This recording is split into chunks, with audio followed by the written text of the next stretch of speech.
This is Living Catholic with Father Don Wolf. Living Catholic is a fresh look at issues confronting each of us today. This show deals with living Catholic, what that means for Catholics, as well as the impact on the rest of society. You certainly don't have to be Catholic to enjoy this show. And now your host, Father Don Wolf. Welcome, Oklahoma, to Living Catholic. I'm Father Don Wolf, pastor of the Parish of Sacred Heart and rector of the Shrine of Blessed Stanley Rother. We've come through Lent now and stand on the cusp of Holy Week. Every year it's like this. Lent begins and the first few days crawl by. We steady on our course for this time of preparation, and before we know it, we arrive to Holy Week in what seems like no time. And so it is again this year. And as we begin, let me emphasize that everyone make a commitment to participate in the Holy Week services at your parish this year. There's nothing more engaging than the Triduum, the 3 days of Holy Thursday, Good Friday, and Holy Saturday. Being able to commit yourself to this holiest and most engaging part of the life of the Church at this time is like a personal retreat all its own. If you want to re-engage a flagging faith life, or you want to get a little more involved in the life of the parish, or you just want to see what all the fuss is about, let this year be the time. While you're looking at what you might be able to do, don't forget the richness of the Easter Vigil. Yes, it is the night before Easter. It takes a long time in church, and it's filled with all kinds of things you don't usually see and participate in. But take the chance this year to take part. What else would you be doing otherwise? It only comes around once a year. Make this year something special and invest some time with your fellow parishioners together at the Easter Vigil. At the Shrine of Blessed Stanley Rother, we're also proud to invite everyone to our special Living Stations of the Cross, which will begin at 11 a.m. on Good Friday on the grounds of the Shrine. Be sure and plan on coming early. It's a great chance to be a part of something special, and it will be memorable, I guarantee it. That's March the 29th, Good Friday. It'll last about 2 hours, the Living Stations of the Cross. But it all begins this Sunday, Palm Sunday, as we commemorate Jesus' entrance into Jerusalem and then the story of the crucifixion. It's not a secret. We usually begin outside of the church and gather together as a crowd where we carry palms, as is described in the Gospels and was the custom of the time. The people were gathered in Jerusalem as Jesus entered, and they were excited. In fact, the arrival of Jesus into Jerusalem at the Feast of Passover was something that had been anticipated.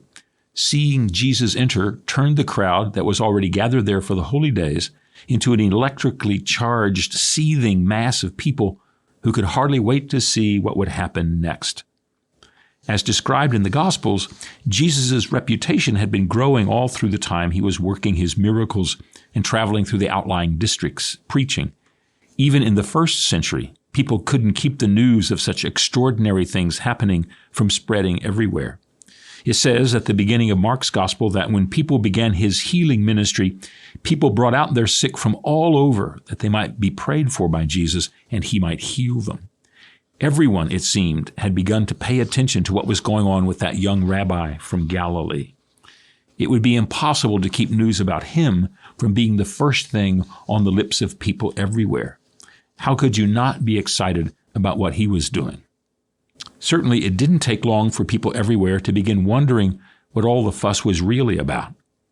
All of us everywhere, when we hear the news over and over again, want to know what it means for us, whether it's the story of some new technology or some great disaster or of a war just begun. We all wonder if it will involve us or if it will change our lives somehow.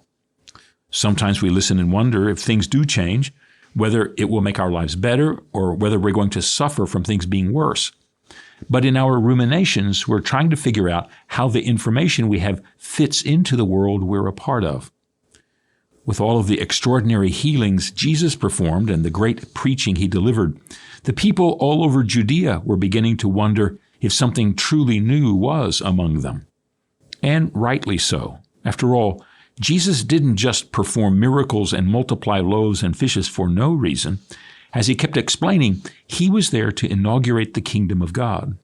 There couldn't have been anything more exciting and more impactful than that on the ears of the average person of the time.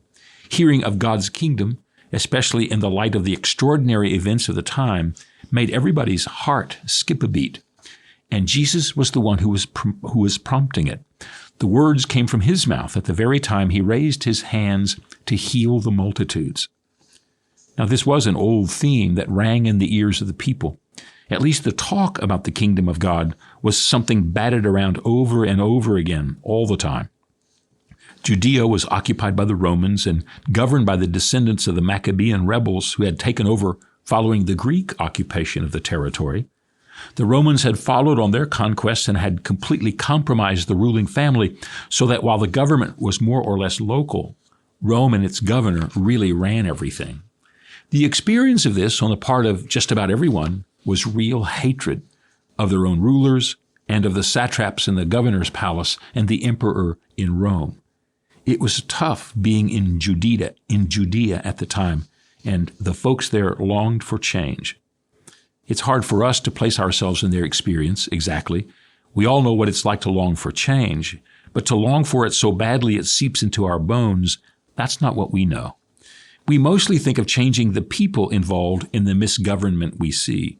We seldom think of throwing the whole thing over and beginning again. And certainly we don't imagine our governance is something completely out of our hands. Most of us still cling to the conviction that we have a role in what happens, that our voice and that our vote really count. In fact, the great scandals of our nation have usually resulted from those who were doing everything they could to manipulate the voices we hear and the votes we cast, which highlight how important they really are. But the people of the time in Judea had no voice in their government and no sense that their participation mattered in the slightest. What they thought or what they did was of almost no consequence to the people who governed them. All the big boys in the halls of government wanted was that taxes be paid and the people be quiet. And because they controlled the army of occupation and most of the people who counted, that's what they got. Below the 0.1% who ran things, everyone else was a kind of seething mob. Most people would imagine religion would become a refuge in such a situation, and at other times in the history of Israel, the life of the faith would have been the great protector and the great hope. But the temple and the temple clergy had become compromised themselves. They had been roped into the balance of power and were busy doing the work of the governor and keeping the people under wraps. Sure, there was plenty of praying going on. People attended synagogue and went to the temple for their sacrifices, and there were lots of passion in the discussions about a holy and pious life. But the clergy, in all they could be, as leaders and the focus of hope and promise, they were out for the count. There was a lot of religious energy boiling up everywhere. It was Israel, after all, but it was diffuse and confusing. In the course of time, different groups had grown up to express the religious longing of the people. We know them by the names we see in the Gospels, the Pharisees and Sadducees and scribes. There were others whom we now know were plugged into the passions of the time, whose names didn't make it into the story of Jesus, but they were there, part of the architecture of the times. They were trying to make sense of what to do, of how to serve God in the trying times they found themselves in. So when Jesus began to talk about the kingdom of God breaking in on the situation of the moment, everyone cocked their ears to listen. They weren't disinterested bystanders. His message touched every part of their lives. A kingdom different than the one they were in meant that there'd be a new burst of hope in the everyday part of their lives. And this newness would come from God and be the result of a new initiative of God's will. It would mean that the fullness of religious life and the grace of God at work in the world would be renewed. Everything would get better were God to be in charge, and that his charge would encompass every aspect of every problem only made things better. They were hungry for hope and willing to listen. So Jesus' words of God's kingdom fell on fertile soil. Change, of course, meant different things to different people.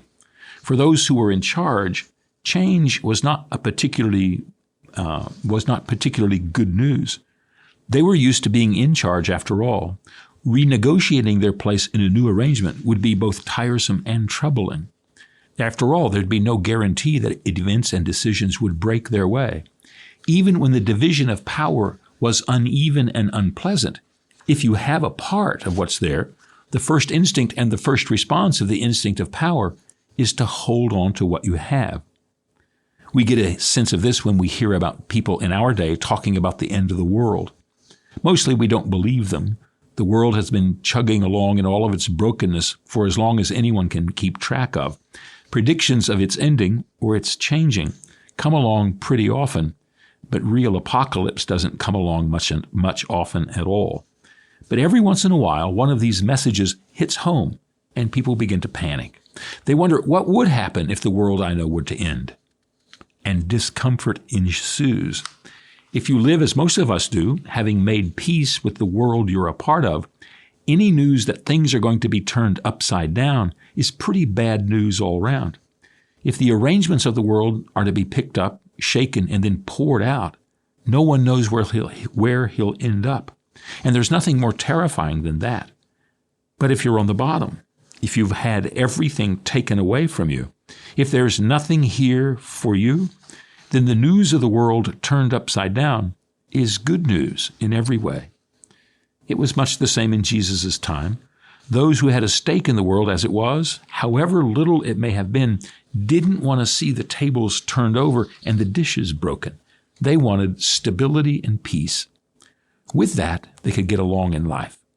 They didn't much like Jesus' words, and they certainly were not looking forward to Jesus' promises.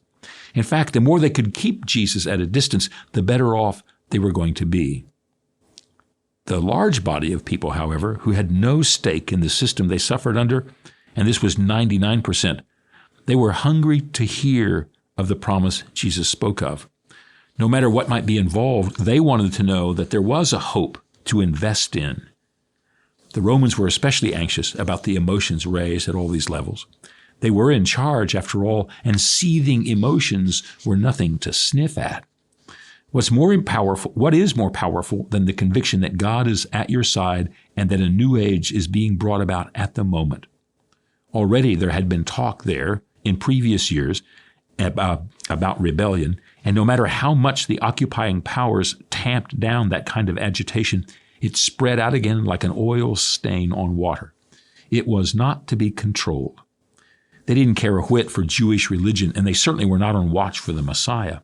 But they knew that unless they did keep watch and maintain their readiness to respond, things could get out of hand quickly.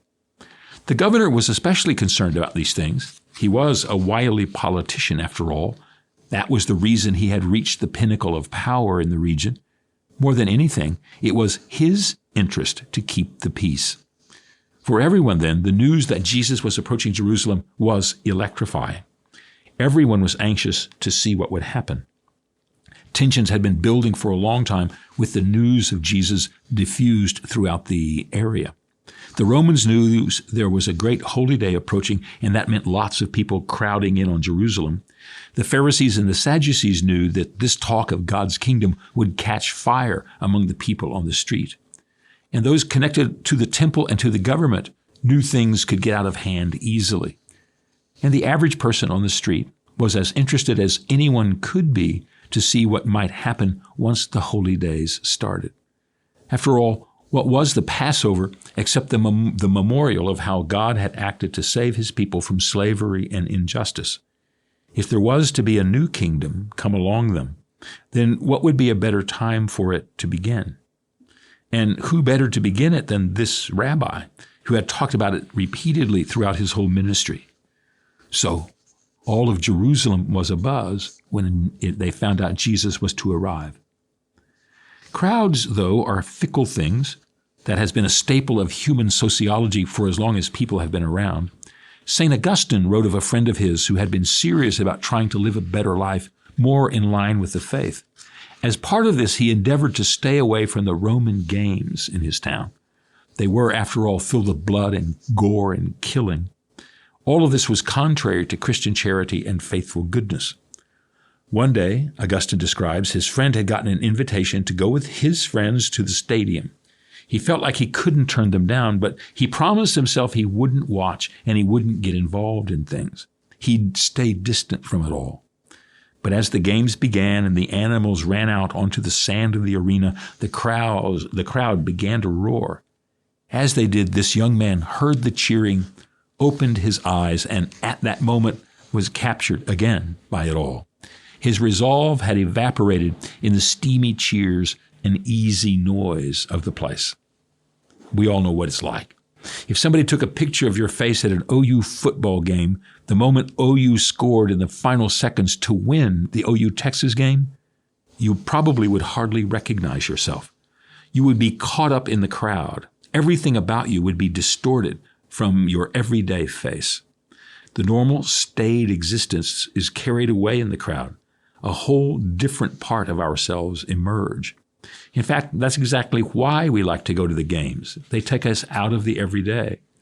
We're not exactly roaring at blood sport, but the harder and more well-fought the game, the louder we cheer when the team wins. Being in a crowded place also makes people different, and the difference can make them dangerous. As the people gathered in Jerusalem to pray and sacrifice and enjoy Passover, we, as well as to see what might happen this particular year, they were a crowd waiting to erupt. Their leaders knew it wouldn't take much to set them on fire with all of the passion that could be wrung out of them. And being leaders, they knew all it would take would be the right kind of gesture, the merest word, the slightest insinuation, and they would be transformed into the riotous and righteous crowd no one could control. Tensions were high, everyone was on edge, and the careful managers of life in Jerusalem were busy.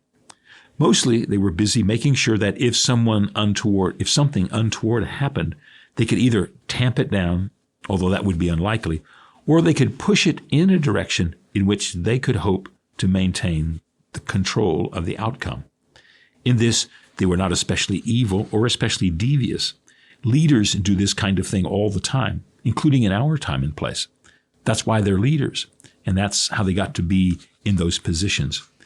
Making the crowd benign, or pushing the people in the right direction, or getting the crowd excited about the right things, those were their concerns. Staying on top of what was happening, that was the political impulse of the day. And so, in the midst of this, Jesus arrived, and the crowd went wild. The chants started, "Hosanna, blessed is he who comes in the name of the Lord." It swelled up as the excitement grew. He who had talked about the kingdom of God was approaching the temple, the very place where God's blessing could dwell, the center of attention and devotion in Jerusalem. Those who gathered were waving palms as if they were swords. It was the chant of the crowd that was made for a victorious general. Jesus had not done anything, and already they were signaling that they were ready to follow, ready to begin whatever he had in mind, ready to be a part of the new world he was promising. Every voice was raised and every heart was pounding as they watched. Their words, the kingdom that had included them in their hopes, was about to begin. Jesus entered their street, Jesus entered the city, went down the streets, climbed up to the Temple Mount, entered the gate, and then, with the whole city at a peak and every person electrified by the possibilities, with Pilate the governor in his palace, the chief priests in their chambers, and Herod in his courtyard fingering their worry beads, Jesus arrives at the temple, and then he turns around and goes off to visit his friends. No announcement, no revolution, no flash of lights, no rush of angels, no calling forth the highest sentiments for sacrifice and valor. Nothing. The chants came, the passions rose, and there was nothing at all. Crowds are fickle. The thing about soliciting their energy is that when having come to a peak, the excitement doesn't disappear. Over time, it can dissipate, like the thunderclouds on a summer afternoon when the wind picks up. But in the moment, like a feedback loop, the dynamism builds even in the disappointment until it speaks. And in their experience of Jesus, it did speak. Those who knew how to craft the raw material of crowd response, they were ready. Amid the excitement of the Passover and among the bruised hopes of the crowd, they swooped in to arrest Jesus and try him for the very thing the crowd was hoping to see from him: revolution. If the crowd was interested in a new kingdom that could start with him, and they had not yet seen him, then they put a precise point on their anticipation by trying him for what he had not produced. It was a dicey game they were playing. It could have backfired on them. But the events conspired to produce what all of them wanted. In the course of a day or two, the crowds were shouting, "Crucify," as loudly as they had screamed their loyalty. The people were shoving to see him march to Golgotha like they pushed one another to make his way to the temple. And they who were excited to wave their palms like lances watched a real spear lance its way into Jesus' side. Crowds are fickle, but in their knife-edge emotions, they are useful. Jesus was put to death by those who desired his death for their own ends. The world conspired against this rabbi to keep him from the kingdom he announced. And as he did, set the stage of his kingdom that was to come about. And all who took part were elements of the great drama playing out in front of them. In the gospel, it appears no one was a spectator as much as each one was an accomplice. I wonder in all of the excitement if even some of the disciples who had followed him from Galilee were not themselves caught up in the rushing demonic energy field rushing through the crowd and ended up chanting his capital sentence, "Crucify," as loudly as all the others around him.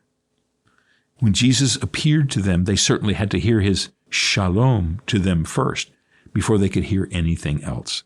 Crucifixion is the story of Jesus' announcement. The world has been fixed on its promise of a new kingdom and has begun to pay attention. Eventually, from the pulpit of the cross, his subsequent words became what established the kingdom he was to bring. Forgive them was the foundation he came to lay.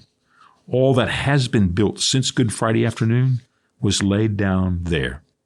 And everything we have to celebrate in the depths of our faith begins with the energy aroused and enticed and piqued and discharged on Palm Sunday. Holy Week begins here. Back in just a moment.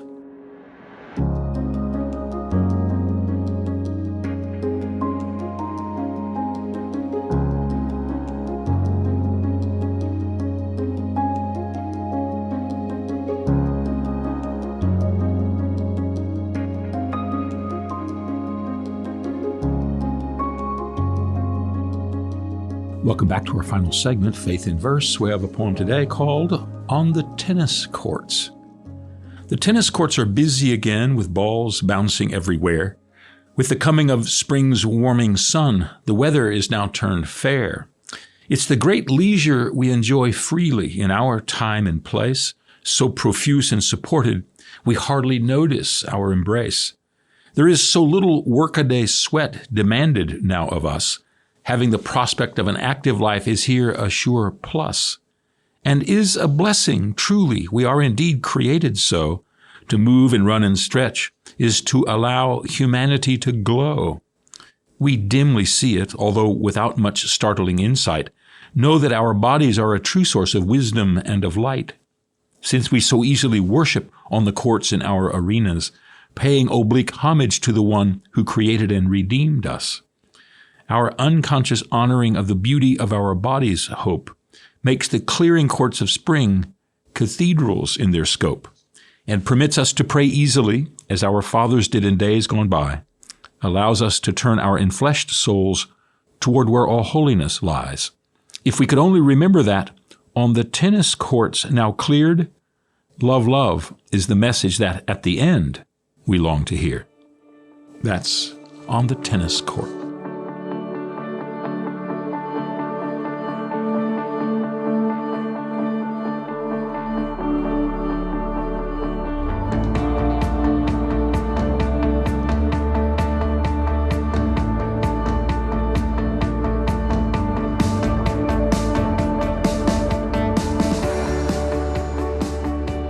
Now is the time to take the chance to go ahead and contact your parish to make sure that you know the schedule for the upcoming days during Holy Week, the Sacred Triduum, Thursday, Friday, and Saturday. Be sure and participate if you can.